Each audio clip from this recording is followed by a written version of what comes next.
आपस में मिलजुल के हम हन रहल जाला यार। आपस में मिलजुल के हम हन रहल जाला यार। खुशी से नाचत झूमत हउए भरल पुरल परिवार। परिवार ही परिवार, परिवार ही परिवार।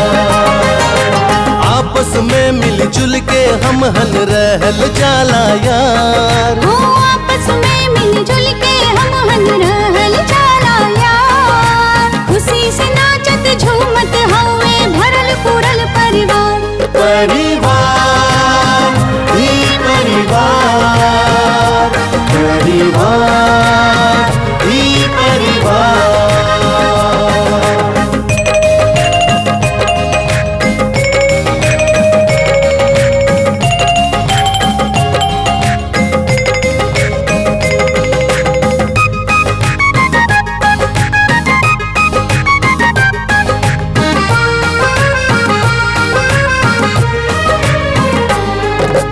दुख ना कब आए, सुख ना छोड़ के जाए।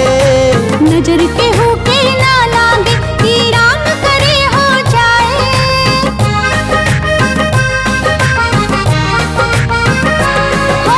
दुख ना कब आए, सुख ना छोड़ के जाए।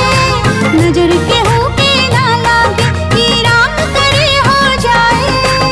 आपन सबसे सुंदर घर हा एक हा बात विचार। आपन सबसे सुंदर घर है एक है बात विचार। खुशी से नाचत झूमत हुए भरल पुरल परिवार। परिवार